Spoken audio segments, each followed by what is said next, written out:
میرا سوال یہ ہے کہ یہ جو ہمارے روایتی علماء ہیں یہ اپنی سند جوڑتے ہیں محمد صلی اللہ علیہ وسلم کی طرف، اور یہ کہتے ہیں کہ ہم نے یہ جو علم حاصل کیا یہ فلاں سے حاصل کیا، پھر انہوں نے فلاں سے حاصل کیا، انہوں نے فلاں سے حاصل کیا، اور اس طریقے سے یہ تمام علماء اپنی سند نبی کریم صلی اللہ علیہ وسلم تک جوڑتے ہیں، اور یہ کہتے ہیں کہ دین کا عالم در حقیقت وہی ہو سکتا ہے جس کی سند اس طرح سے نبی کریم صلی اللہ علیہ وسلم سے متصل ہو۔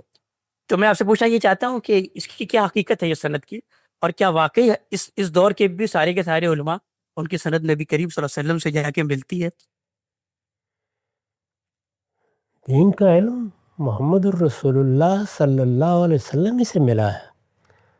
کسی کے پاس بھی اگر دین کا کوئی علم ہے تو وہ محمد الرسول اللہ کے علاوہ کسی اور جگہ سے نہیں آ گیا، وہیں سے آیا ہے۔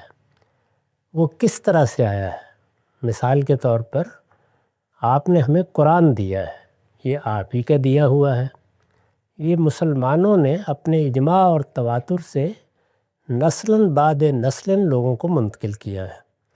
تو جب ہم مسلمانوں کے گھر میں پیدا ہوئے ہیں اور ہمیں قرآن مجید کا تعارف کرایا گیا یا پڑھایا گیا قرآن مجید، تو یہ محمد الرسول اللہ ہی سے ہم تک پہنچا ہے۔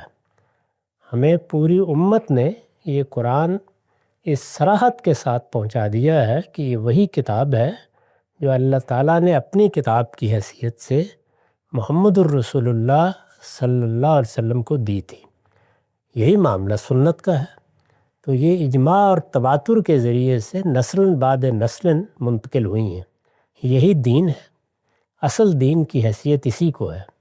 اس کے بعد رسالت کے زمانے کی تاریخ ہے جس کو اخبار احاد میں منتقل کیا گیا ہے، یعنی لوگوں نے جو باتیں ان کے علم میں آئیں وہ پہنچائی ہیں۔ ان کو بھی اسی طرح سے مختلف لوگوں نے آگے روایت کیا ہے اور ان کے ذریعے سے وہ پہنچتی ہیں۔ تو جب کوئی شخص اب مثلاً بخاری کا مطالعہ کرتا ہے یا مسلم کا مطالعہ کرتا ہے تو وہ ان کتابوں کو پڑھ کے آگے جو ان کی پوری سند ہے اس کے لحاظ سے رسول اللہ کے زمانے تک پہنچتا ہے۔ تو اس میں کسی کا بھی کوئی امتیاز نہیں ہے۔ رسول اللہ کا سارا علم اسی طرح منتقل ہو رہا ہے، آپ کے پاس بھی اسی طرح پہنچتا ہے۔